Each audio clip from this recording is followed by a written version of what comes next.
The spiritual idealist is afraid of reality because they know that they are impotent to make meaningful changes. So instead, they dream. Falsehood within falsehood, a dream within a dream. And anyone who breaks that dream, they attack. Because they're spoiling the ideal. They're spoiling it with dirty, gritty, cumbersome hardness of reality. It is as if the entire idea of the control system, thousands of years of imperial conquest, the existence of terribly disturbed minds, and the whole endeavour of free-thinking, conscious, authentic men and women trying to live their own lives however they want, is all suddenly, somehow, adjourned because of the fantasy of a society with no guns, presided over by a kind-hearted administration led by a lovely Mr. Barack Obama, trying to do the very best that they can for people in very difficult circumstances. What a degrading thing to do. To disregard the whole campaign for spiritual truth, the whole gift of sovereign power, of human dignity, for the one-size-fits-all delusion of a caring government and a healthy society. What a bizarre choice for consciousness. What an odd thing to do. Disgraceful it is, I think. Not unforgivable, no kidding. But you first have to admit it to yourself and say, okay, maybe I need to take another look at that. Maybe I do. Well, as you have probably heard during this recording, it is raining. But that rain is passing by and the sun is starting to shine. And maybe that means that now I can leap forth from this vehicle and actually get out into nature. And let us see how that changes this discourse.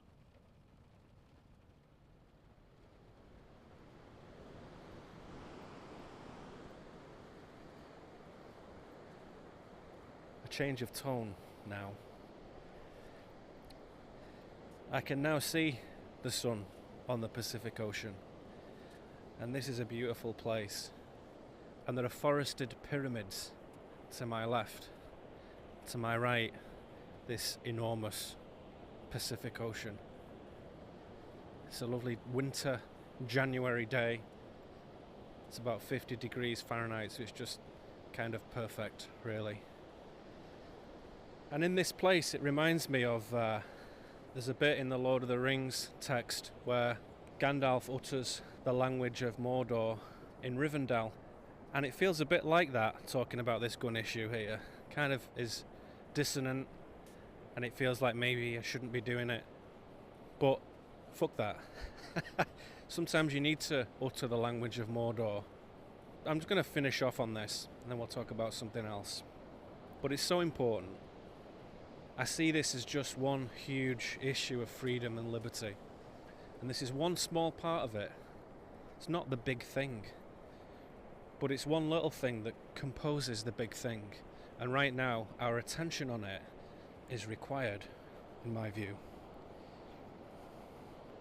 And you know, why I bothered to look into all this, why I chose to direct my focus away from matters of conscious unfoldment and philosophical contemplation, and instead turn them to the shadowy puke of politics. Why did I do this? I'll tell you, there was one defining moment for me. When Obama seemed to tear up on television when commenting on the Sandy Hook incident, that to me was the moment where I knew that it was significant to say something about this issue. An unacceptable level of deceit. And I can feel it, and I can see the untruth in it. Don't let the corporate media tell you what to think and feel about this, or Sandy Hook, or anything else. You might think you know what this is, your principles fire up, and the old wiring fires up, and you know what you think, but do you?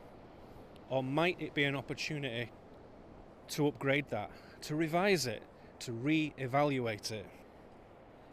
I have to continually re-evaluate what my position is on any particular subject from moment to moment. Of course I do. Of course we all do. I think it's a healthy, wise, sane thing for a human being to do. Don't stick to your guns. if you pardon the pun. Know what is right from moment to moment, and if it persists as the same answer, then it has veracity, it has credibility. Now, if you can't be bothered to find out what you feel yourself and think yourself, which sounds a funny thing to say, but I think you know what I mean. If you see other people who can't be bothered to do it, which is probably more pertinent to those who listen to this, you see that people can readily pick opinions off the media rack in the mental fitting rooms of CNN and BBC and MSNBC and Reuters and all the rest of it. I can do that if I want to, but if I do, I'm not thinking or living authentically. I'm living in a state of psychic disavowal, and I have no right to challenge anyone else's view because I have not yet established my own. I am lying to myself and wasting the time of others. Shouting on the beach with you, Kramer. We have to take special control of ourselves. Wherever the corporate media asks us to saturate ourselves in pain, we bring our reason, our true emotional equipment, our intuition, and our gnosis right to that question, right to that viewpoint. These things all have equal value and must be balanced. If one dominates another, if your emotions take over, or even if your mental faculties take over, if your intuition is gone, or if you are only moving intuitively, wherever there is any imbalance, then we lose focus. We lose the signal of reality. There's a very obvious fact that many people continue to ignore with this question of guns and violence and whatnot. Controlling guns does nothing to address the disturbed and violent minds that make up a community, a population, or a whole people. Let's consider violence in Britain for a moment, a country that has no guns, a country whose government have decided that its general population is not allowed to legally own firearms. It has been decreed that the English, the Scottish, the Irish, and the Welsh are not to be trusted with guns. They are not to be trusted. It is better that only government and military agencies have them. And what is the result of this drastic disarmament? What is the result of this? Britain's violent crime record is worse than any other country in the European Union. Official crime figures show the UK has a worse rate for violence than the US and even South Africa. But when you look at statistics, you have to be careful about what that means. Overall crime and total crime numbers, rates per 100,000 people, etc. In terms of, as one newspaper put it, the League of Shame, which is always a bit of a dubious title, but we get what they're saying. Per 100,000 residents, the UK is at the top of the list. And then, surprisingly, Austria, South Africa, Sweden, Belgium, Canada, Finland, Netherlands, Luxembourg, France. Where's America on that list? Where is the USA? It's not on that top 10 list. And what about homicide rates? What has disarmament done for that? Well, for Britain has a higher homicide rate than most of its Western European neighbours, including France, Germany, Italy and Spain. It has the highest absolute number of burglaries in the European Union. If you travel to lovely little, farty, cute, rural Britain, as it's often seen from an American point of view, you'll probably encounter crime if you go long enough, more so than most other places. Gun control does nothing to change the fact that disturbed minds commit crime. I like this old TV show from the 1970s called The Sweeney, right? With John Thor as Regan and Dennis Waterman as Carter. And it's a cop show, but it's very gritty and it's very realistic. No holds barred, raw stuff. And it was groundbreaking at the time. And it's a cop show that I enjoy watching from time to time. But one funny thing I learned is that the Sweeney is slang for the Sweeney Todd, which is a special police unit actually called the Flying Squad. You know these London Cockney types, they like to rhyme things. Apples and pears, stairs, boat race, face, all these funny odd rhymes they have. So the Sweeney Todd is the Flying Squad. And one interesting note, and this is from the words of a officer, a real person involved with the flying squad. After the soldiers returned to Britain from the war, the First World War in 1918, they were promised peace, prosperity and abundance.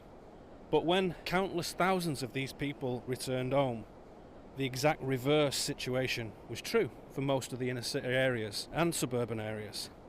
Levels of violence went through the roof.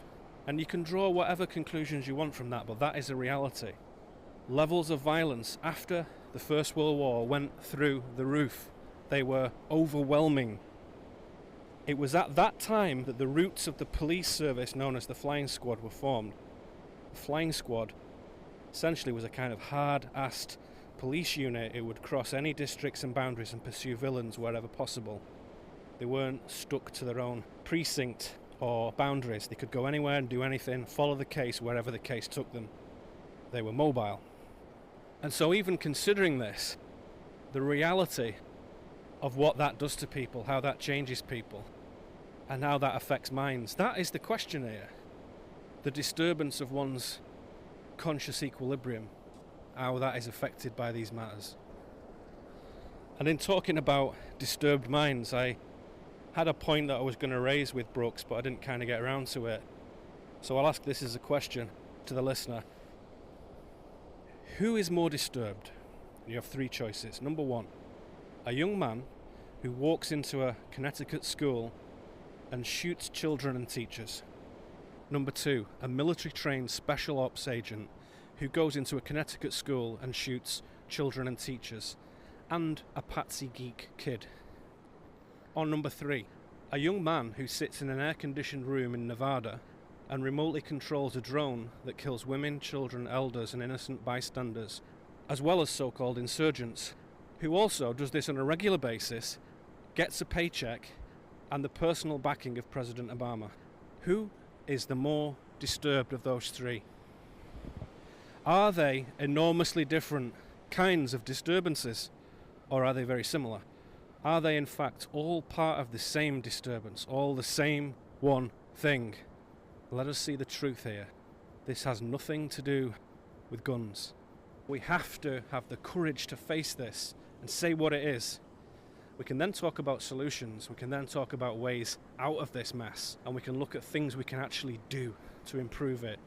Not just constantly examine the problem, but actually create answers. Before you can do that, you have to examine the issue in its unadorned, truthful state. We cannot transcend the illusory nature of reality until we fully articulate it. This is the same for everything. We cannot move beyond self until we have fully attained selfhood. The abstract expressionist, artist, cannot paint beautifully and authentically until they have mastered the basics of realism, of painting a realistic scene, landscape, nude, still life, or whatever. Only when they have fully understood the construction of reality as it is, good and bad, warts and all, beauty and ugliness, cracks and deceptions, only then can they begin to deconstruct it and rearrange it in their own way, to repaint it in accordance with a more authentic and elegant will, a more divine pattern. Observing reality is exactly like this. We cannot move beyond the illusion until we face it, breathe it, know it. Then, and only then, can we transcend this forgery and move into the real thing, to let the sun shine on our faces for the first time. You know, it would certainly be a lot easier for me to just not talk about these sort of things. But you know what? That would be the height of weak, inauthentic behaviour on my part. So I refuse to give in to the easy way out. I feel in my heart that this is something important that requires energy, and I, for one, willingly give my energy to this.